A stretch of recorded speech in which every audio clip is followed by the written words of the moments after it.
Math math math is fun. अच्छा,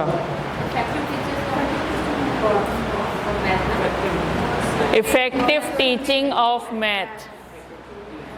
इससे पहले था इफ़ेक्टिव टीचिंग ऑफ इंग्लिश, फिर उर्दू, फिर आज हम कर रहे हैं इफ़ेक्टिव टीचिंग ऑफ मैथ। तो इफ़ेक्टिव के ऊपर हमने पहले भी बात की थी। आज कितने नए लोग हैं जो कल या परसों मौजूद नहीं थे, वो ज़रा हाथ उठा लें। थोड़ा ऊंचा उठा लें, ज़रा नज़र आए। 1 2 3 4 5 6 7 8 9 10 11, यानी कि अराउंड हाफ स्टूडेंट तो हैं जो नहीं थे पहले। अच्छा, अभी हम थोड़ा सा ग्रुपिंग कर लेते हैं ताकि आप लोगों मज़ीद दिलचस्पी के साथ पार्टिसिपेट करें। मैं आप लोगों को नंबरिंग दे रही हूँ, ठीक है। 1 से लेकर 7 तक नंबर दूंगी। जब सबको मैं नंबरिंग दे दूंगी तो 1 जिसको मैंने असाइन किया होगा वो इस तरफ आ जाएगा उठ के, और बल्कि उठ के आ जाए। 2 जिसको दूंगी वो ये दरवाजे के सामने आ जाएगा। जिसको 3 दूंगी वो कूलर के पास चला जाएगा। जिसको 4 दूंगी वो वहाँ AC के पास चला जाए। जिसको 5 दूंगी वो इस पिलर के पास आ जाए, और जिसको 6 दूंगी वो इस पिलर के पास आ जाए। जिसको 7 दूंगी वो मेरे पास आ जाए, ठीक है। तो जैसे जैसे मैं नंबरिंग देती रहूँ आप अपनी उठ के पोजीशन संभाल लें। ओके, 1 2 3 4 5 6 7 1 2 3, आप 3 हैं, 4, ठीक है, 5 6 7। गड़बड़ नहीं करना है। जिसको जो नंबर दिए हैं वो अच्छे बच्चों की तरह सुन के वहीं पे आ जाए। ओके, 1 2 3 4 5 6 7, ये हैं 1। आप 1 हैं, आप इधर आ जाए। हो गए, अलग अलग हो गए, हाँ ठीक है, इट्स ओके। 1 वाले इस तरफ आ जाए। ग्रुप 2 जो है वो इधर आ जाए। Group 2 come here on the first row. Group 3 come here on the second row. Group 4 come here on their second row. Group 5 third row में आइए इस तरफ, और ग्रुप 6 जो है वो इधर थर्ड रो में आ जाए, फोर्थ रो में चले जाए। अच्छा, यहाँ 3 क्यों बैठे हुए हैं, इधर 2 क्यों बैठे हुए हैं? ये सबसे पीछे कौन बैठा हुआ है? आगे आ जाए आप, उधर आप इधर आ जाए, इधर आ जाए। 5-5 होने चाहिए एक जगह पे, 5-5। अच्छा, ये ग्रुपिंग का एक तरीका होता है, मैंने कल भी करवाए थे, आज भी आप भी बच्चों को इसी तरह ग्रुपिंग करवाए। अब मुझे कैसे पता चला कि मुझे 7 तक नंबर देने?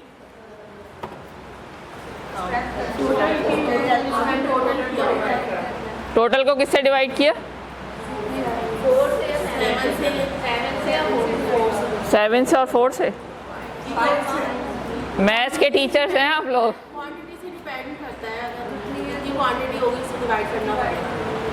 अगर फर्स्ट क्लास क्वांटिटी हो 10 तो 5 से करेंगे, 2 का अगर ग्रुप लेंगे तो। ये बात कि हमें ग्रुप कितने का बनाना है, हमें ग्रुप मुझे 5 लोगों का बनाना था, क्योंकि एक रो में 5 चेयर्स मौजूद हैं। तो इस वजह से मैंने 35 अराउंड 36 की स्ट्रेंथ थी, मैंने राउंड ऑफ किया 35 पे और उसको 5 पे डिवाइड किया, तो 7 नंबर मेरे पास आ गया। तो इस तरह से मैंने 7 काउंटिंग आप लोगों को नंबर्स दिए हैं और 7 ग्रुप्स बन गए। और हमारा नस्बुल ऐन क्या है? अच्छा, कितनी टीचर्स हैं जिन्होंने 1 साल से कम अरसा हुआ है उनको बैठक में आए हुए? हाँ भाई, मिशन पता है आपको? बैठक का मिशन क्या है? हमारे पास ये लिखा हुआ है, बैठक का मिशन स्टेटमेंट है फ़रोग़ इल्म और इस्लामी अक़दार की तरवीज के ज़रिए सेहतमंद माशरे का क़याम। सेहतमंद से क्या मुराद है? खाता पीता, रोज़ाना बिरयानियाँ, मुर्गियाँ, ये सब चल रहा होगा? क्या मतलब है? जल्दी से बता दें कोई। सेहतमंद माशरे से मुराद ये है कि फ़लाह व बहबूद वाला माशरा जिसमें एक इंसान भलाई के साथ रह सके, ज़िंदगी गुजार सके, बहुत सीधे सादे अल्फाज में। और इस्लामी अक़दार कौन सी हैं? दीन इस्लाम से जुड़ी है, इस्लामी तालीमात, ईमानदारी, इस्लामी अक़दार, और बताइए ईमानदारी, नमाज, रोज़ा, ज़कात, अदल इंसाफ, अकायद भी आ गए, इबादत भी आ गई हैं, सच बोलना और सुन्नतों पे अमल करना, और हो गया अदल इंसाफ। और कोई नहीं? पर्दादारी, हया, दयानतदारी, ईमानदारी और हया, शर्म व हया, हसद से बचना, चुगलखोरी से बचना, गीबत से बचना, साजिशों से बचना, खुद भी और दूसरों को भी बचाना। ऐसे करके गिनती शुरू कर दी तो काफ़ी लंबी लिस्ट है इस्लामी अक़दार की। कहने का मकसद ये कि हमें ये समझना है कि इस्लामी अक़दार हैं क्या, पहले तो ये पता होना चाहिए। और इस्लामी अक़दार के फ़रोग़ के लिए हम मिशन लेके खड़े हुए हैं, एक झंडा लेके खड़े हैं, और आप लोग सारे उस झंडे तले जमा हैं। आप लोग सारे बैठक में आए हैं, जॉब कर रहे हैं, एक ज़िम्मेदारी का आपने अहद किया है, तो इसका मतलब है कि आप इस मिशन से क्या हो गए हैं, अलाइन हो गए हैं, ज्वाइन हो गए हैं। तो आपको ये पता होना चाहिए कि बैठक का ये मिशन है, इसका मतलब क्या है, तो ही आप उसके ऊपर अमल कर पाएंगे ना, उस मिशन के हसूल के लिए कोशिश कर पाएंगे। तो ये इस्लामी अक़दार जो हम लोगों ने अभी पढ़ी है, अभी उसके ऊपर जो डिस्कशन किया है, सवाल जवाब, तो ये मेरे अंदर होगी तभी तो मैं इसको क्या कर सकूँगी, फ़रोग़ करूँगी। जब मैं खुद ऐसी होंगी तो मेरे बच्चे भी मुझे देख के, मैं मिसाली टीचर होंगी तो मेरे बच्चे भी मुझे देख के मिसाली बच्चे बनेंगे। ये बच्चे जाके मुआशरे में मुआशरे के फ़र्द बनेंगे तो क्या होगा, फिर कहीं जाके सेहतमंद मुआशरा बनेगा। आज अगर हमारा मुआशरा सेहतमंद नहीं है तो इसका मतलब क्या है कि टीचर मिसाली नहीं है। तो हमें अपनी ज़िम्मेदारी को समझने की ज़रूरत है कि हम किस कदर हसास पोजीशन पे खड़े हैं। ये जितनी सारी बातें की फ़ायदाबाजी ने, ये इफ़ेक्टिव टीचिंग के लिए बेहद ज़रूरी हैं। उसका जो दूसरा पहलू है वो इंशाल्लाह मैं आपके सामने रखूँगी। लेकिन वो जो बातें फ़ायदाबाजी ने बताई हैं उसके बग़ैर सिर्फ यही करते रहे तो कोई फ़ायदा नहीं हुआ, बल्कि क्या होगा, डॉक्टर जो होगा ना वो कसाई होगा, उसको सिर्फ पैसे की लालच होगी, उसको मरीज़ से कोई दिलचस्पी नहीं होगी। तो ऐसे डॉक्टर्स माशरे में आएंगे। तो इंजीनियर्स जब बनेंगे, बहुत अच्छे इंजीनियर होंगे, उन्हें बहुत अच्छी साइंस आती होगी इंजीनियरिंग की, लेकिन क्या होगा कि वो पैसे की खातिर ऐसे पुल बनाएंगे जो वो टूटें और लोग उसके ज़रिए जो अपनी जानें गंवा दें, या ऐसी गाड़ियाँ बनाएंगे। समझ में आ रही है? तो ये वाला जो पहलू है जिसके ऊपर फ़ायदाबाजी ने रोशनी डाली थी, ये पहलू अपनी तदरीस के साथ साथ रखने की ज़रूरत इसलिए है ताकि बच्चों की किरदार साजी होती रहे। ये बहुत अहम है और यही हमारा मकसद है।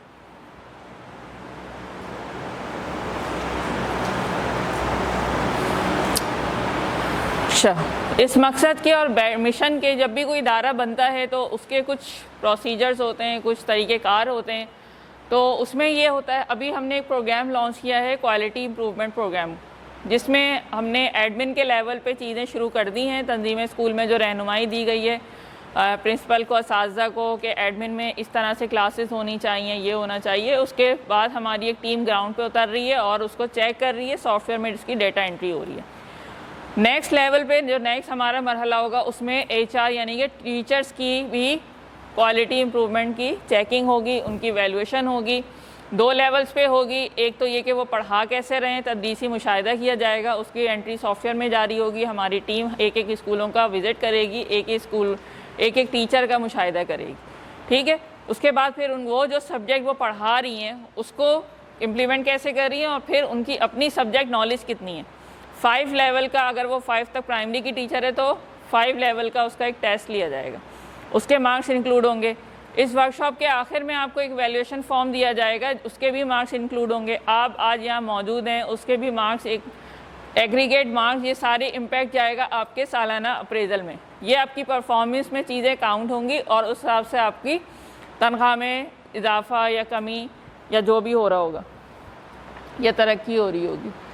तो ये मुझे बताना मकसूद था। थर्ड लेवल पे फिर हम एकेडमिक का टेस्ट लेंगे, जिसमें हम बच्चों का टेस्ट ले रहे होंगे और बच्चों का रिज़ल्ट भी आपके उसमें काउंट होगा कि अगर आपके बच्चे अच्छा परफॉर्म कर रहे हैं तो इसका मतलब है कि आप बेस्ट टीचर हैं और आपने वो सारी चीज़ों पे अमल किया जो हेड ऑफिस ने आपको रहनुमाई दी थी। तो बात करते हैं हम मैथ्स की आज। और मैथ्स कैसा सब्जेक्ट है, क्या मसाइल होते हैं, इसमें क्या करें, 2-2 का पेयर है, यहाँ पे चलें 3 कर लें और यहाँ 2 कर लें, यहाँ 3 कर लें और यहाँ 2 कर लें। आपने क्या करना है, मैथ्स में आपको क्या परेशानी है या क्या मसाइल हैं उसके ऊपर बात करनी है आपस में 1 मिनट तक के लिए, और फिर आपस में शेयर करना है। पहले सोचना है, फिर अपने साथी से शेयर करना है, फिर मुझे बताना है। 3 मिनट का टाइम है आपके पास, सही है। इसको कहते हैं थिंक पेयर शेयर। ये एक टेक्निक है थिंक पेयर शेयर की, जिसमें आप बच्चों को से भी ये करवा सकते हैं। उनको एक सवाल दे दें, उनको बोलें इस पर सोचें। उन्होंने सोचा, अपने साथी से डिस्कस किया और फिर टीचर को बताया। चलें सब शुरू करें। मैथ्स की टीचिंग में प्रॉब्लम्स क्या आती हैं? यहाँ पे 3 हो जाए और यहाँ पे 2 हो जाए, एक जगह 2 इस तरह से कर लें, 3 और फिर 2। चले भाई, हो गया। हाँ, घर की बातें नहीं करनी है, काम की बातें कर। अच्छा चलें, ओके। शेयरिंग का टाइम शुरू हो गया। थिंकिंग और पेयरिंग का टाइम ख़त्म हो गया, अब शेयरिंग का टाइम। जी, यहाँ से ग्रुप 2। बात ये हो रही थी कि बच्चे बात तवज्जो नहीं कर रहे, बच्चे बात देख के समझ रहे होते हैं या फिर उनको सोच ही लगा होगा, वो घबराते हैं, छुट्टे हैं। ठीक है, माइक उधर दे दें। अच्छा, जो पार्टिसिपेट यानी कि जो इन्होंने कहा, अगर इसके अलावा कोई मसला है आपने सोचा हुआ है वो बताइएगा, एक ही बात रिपीट नहीं कीजिएगा। जी,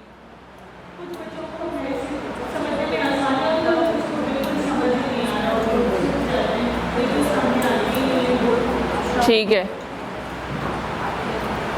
मैथ समझने में मुश्किल हो रही होती है, अभी ये मसला है।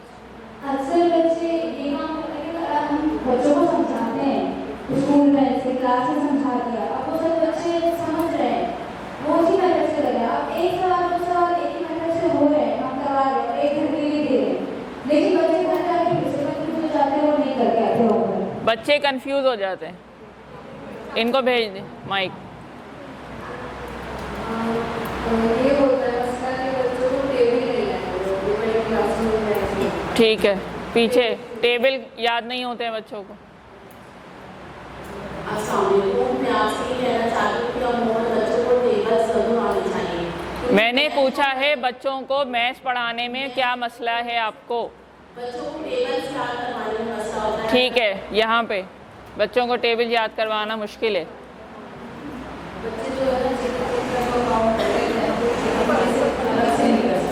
सॉरी, मैं समझी नहीं।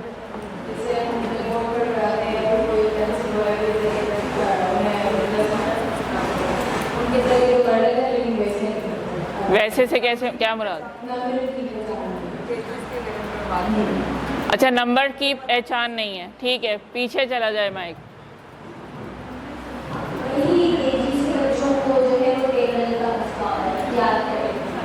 सही।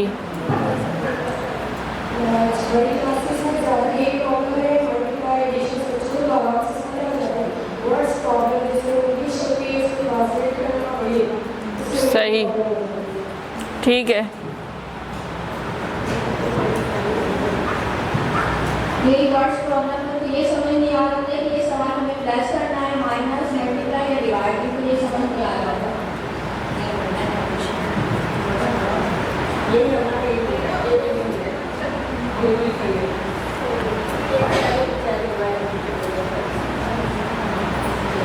और क्या था? काफी बच्चों को ये होता है कि अगर हम उन्हें कुछ समझा रहे हैं कॉपी में वो कर लेते हैं, अगर हमने बोर्ड पे जाके समझाए या करवाए वही क्वेश्चन उनको कंफ्यूज कर देते हैं बहुत ज़्यादा, कि वो बोर्ड पे प्रॉपर नहीं कर सकते। ठीक है। और बच्चों के बताना होता है मकसूद ये है कि इंग्लिश उर्दू की प्रैक्टिस मांगते हैं। मुझे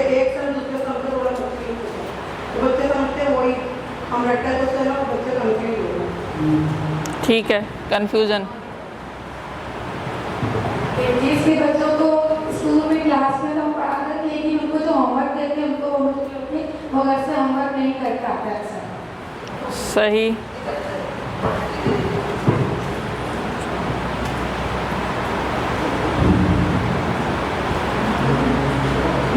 प्लीज़ प्लीज़। इंग्लिश और उर्दू जो है ना वो टीचर करके पढ़ लेते हैं, लेकिन देखने में तो बहुत मसला होता है, प्लस माइनस वगैरह।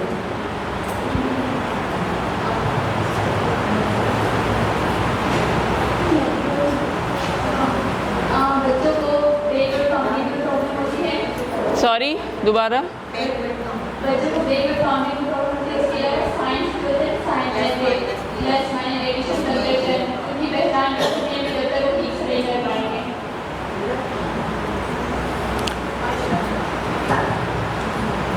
मुझे ऐसा लगता है क्लास 1 से 3 तक के जो बच्चे हैं उनको मल्टीप्लाई डिवीजन में ज़्यादा इश्यूज आते हैं, और जो 4-5 के बच्चे हैं उनको एलसीएम और एलसीएम में इश्यूज आते हैं।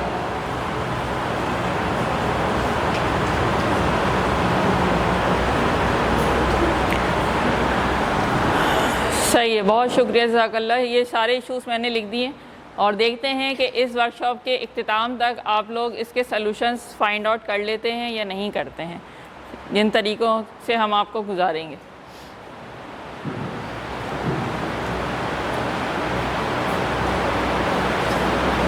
तो आज की वर्कशॉप का मकसद यही है। क्या क्या मकासद हैं, ज़रा मेरे साथ रिपीट करें। मैथमेटिक्स की इम्पोर्टेंस को समझना। क्या आप लोग अपने बच्चों को मैथ्स की इम्पोर्टेंस बताते हैं कि ये सब्जेक्ट कितना अहम है, हम इसको क्यों पढ़ रहे हैं? नहीं बताते। Understand the effective teaching of maths practices. ठीक है, आज आप लोग ये देखेंगे कि मैथ्स प्रैक्टिस की इफ़ेक्टिव टीचिंग कैसे की जाए, हैंड्स ऑन एक्टिविटीज़ के ज़रिए कैसे हम उसका कॉन्सेप्ट डिलीवर करें। रियल लाइफ एग्जाम्पल्स देते हैं आप लोग बच्चों को जब मैथ्स पढ़ा रहे होते हैं, उनकी हकीकी ज़िंदगी से कोई एग्जाम्पल्स दे रहे होते हैं, मिसालें दे रहे होते हैं। Use maths games to make learning. Math को गेम की तरह या खेल की तरह हम कैसे सिखाएं, और फाइनली उसका असेसमेंट कैसे लें। सबसे पहले तो आप लोग ये बताएं कि what do you understand by math. Math है क्या?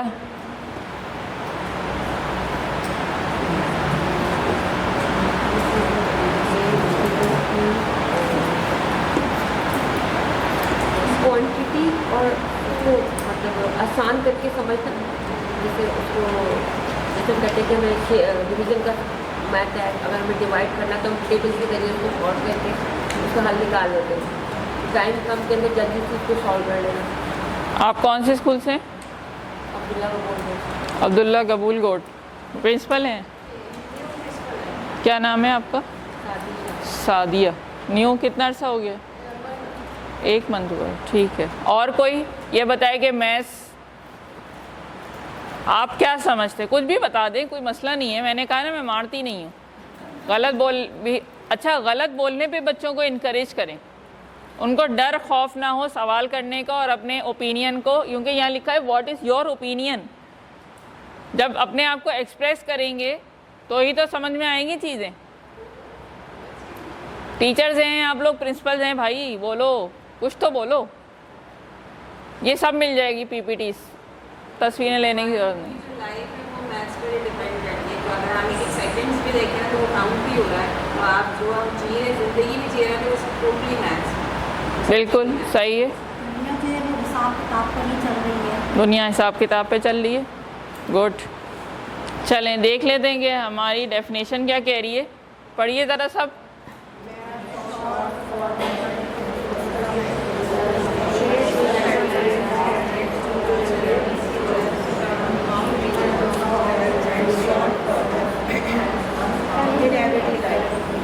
तो अगर हम इसको शॉर्ट करके बताएं, maths is a science of numbers.